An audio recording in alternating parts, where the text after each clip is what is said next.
Today I'm going to reveal the 3 reasons why your fears are being fanned by the present virus. Hello, this is David Greenwood of Your Life in the Now, helping you to move forward despite any of the current situations, any of the current worries and fears, to help you to enjoy your life in the now. So yes, today we're going to talk about those 3 reasons, and they're very important ones, and once you understand them, you can deal with them, because I don't want to just reveal them. I want to give you techniques and skills you have so that you can overcome those fears. So let's get right to it. Fear number 3 is the fact that you create habits. That's right, habits. Something as simple as a habit.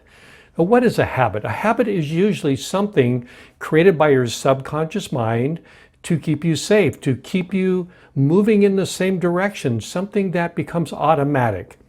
Now, most of the habits we tend to think about are negative, like a habit of quitting smoking. You want to quit smoking, or maybe the habit of overeating or drinking or doing something that is not healthy for you. Well, we also create healthy habits.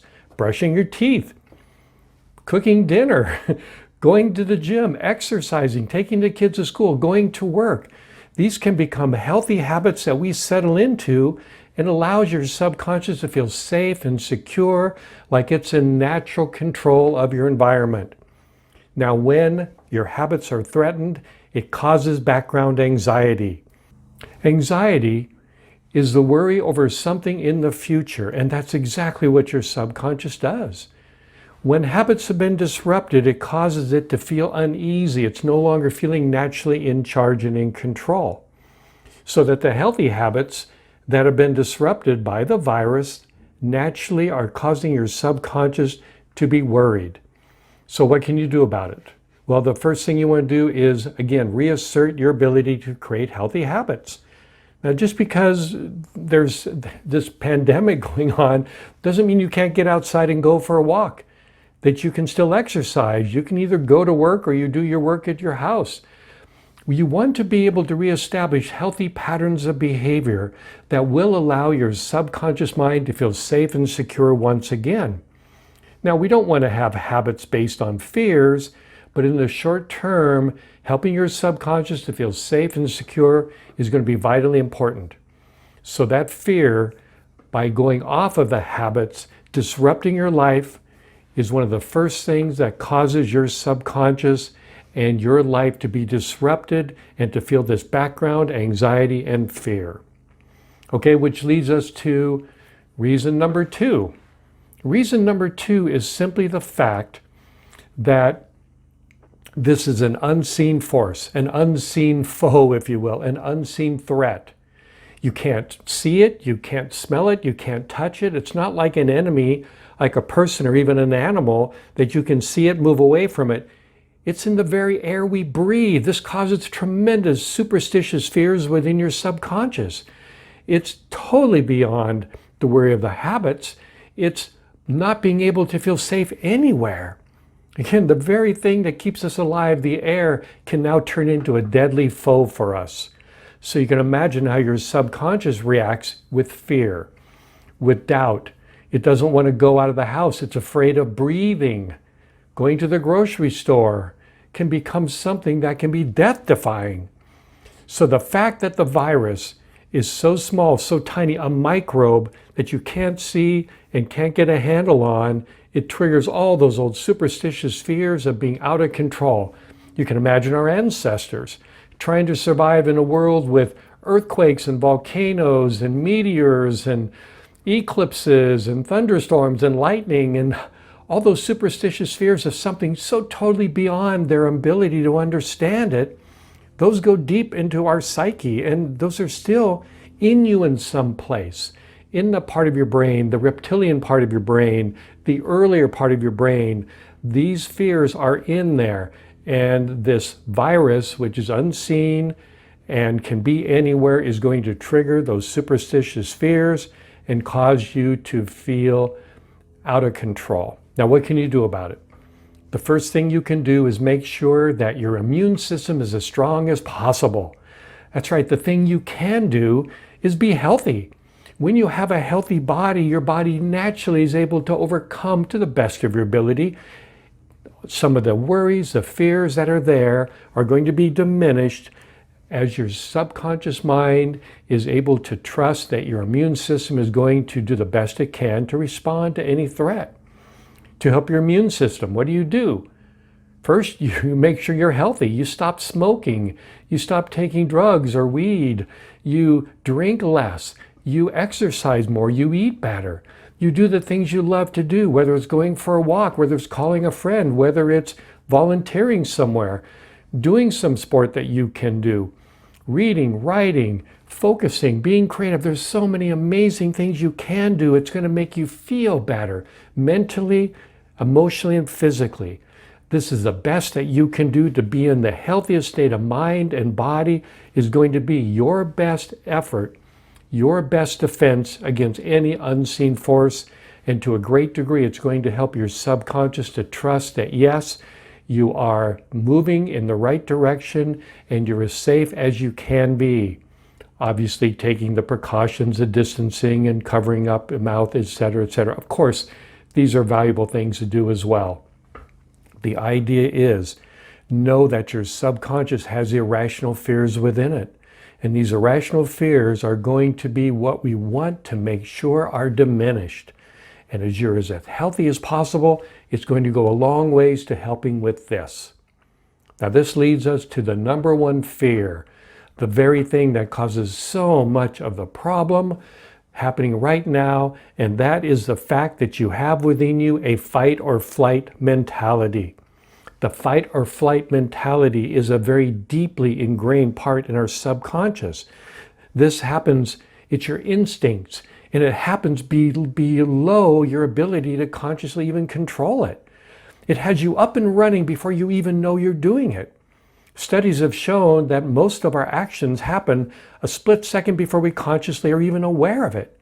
Like moving your arm, I just move my arm up. I don't know how to move my arm up like that.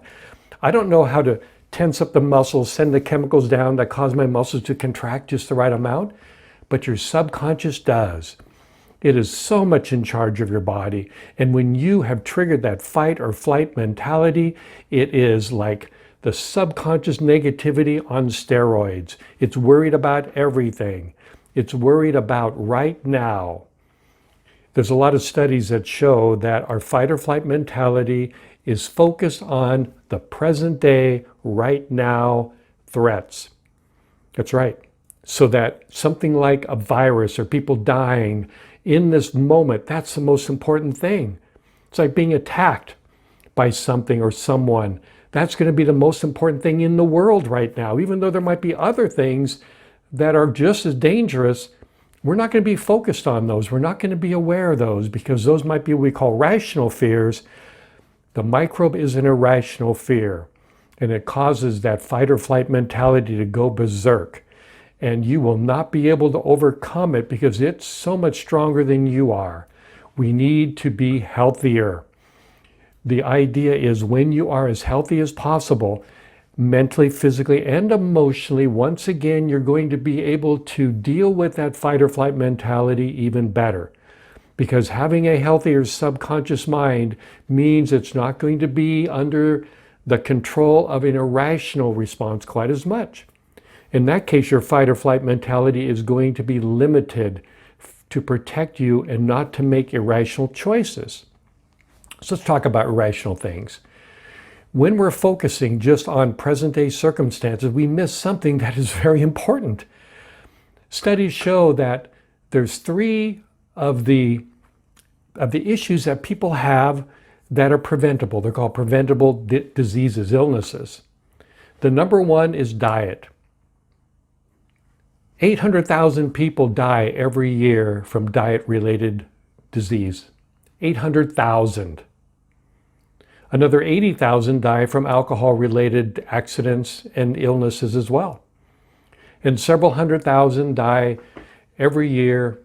It might be like 300,000 or 400,000. I don't know the exact number off the top of my head from smoking-related illness. Yes, cigarettes are still legal.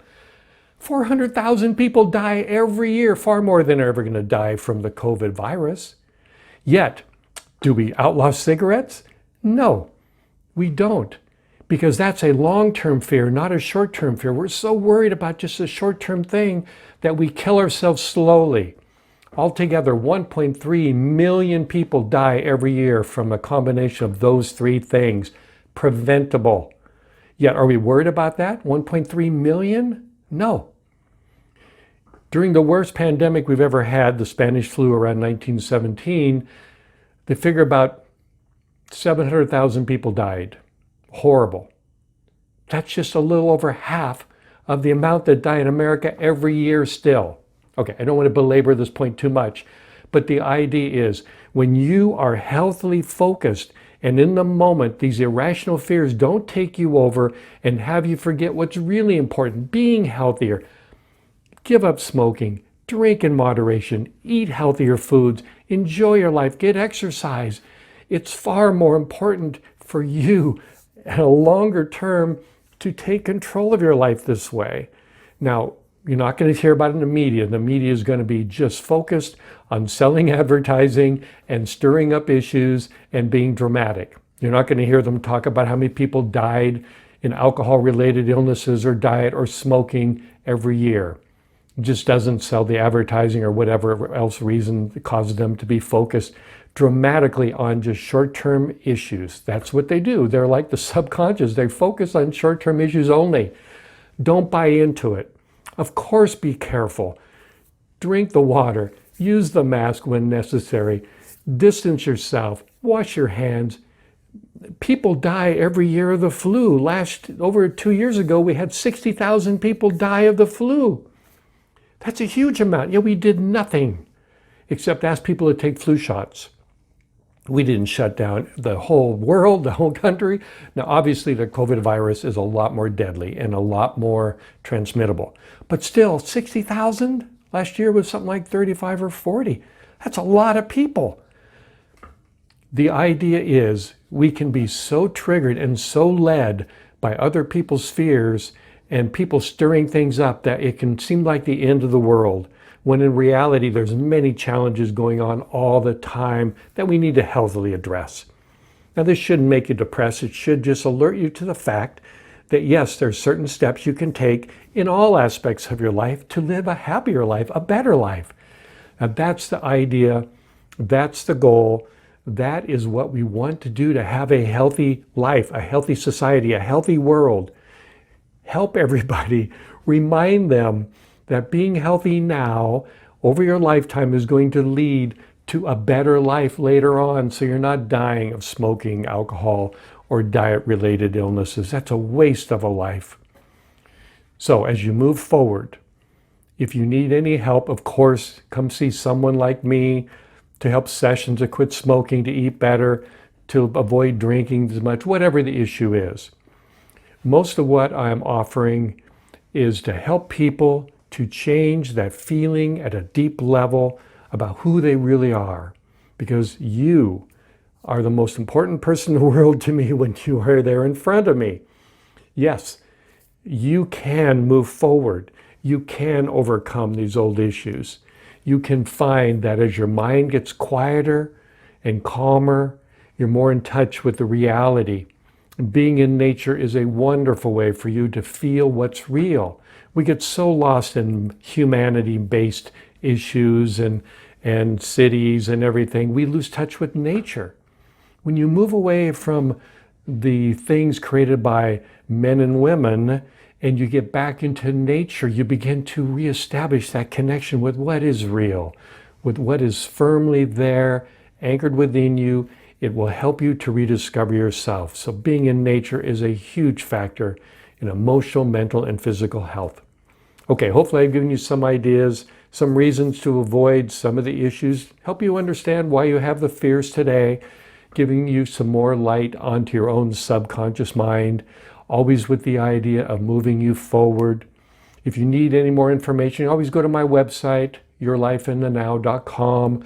I have free videos, audios, some PDF reports that will help you to, once again, understand yourself so you can change yourself when you feel like it's important to you. This is all about self-empowerment. I'm there offering that help if you're ready. This is David Greenwood of Your Life in the Now. If you enjoyed this video, please consider subscribing. I put them out about once a week. You can go down below there too and put a thumbs up if you enjoyed it. Hopefully this helped you, and we'll see you next time.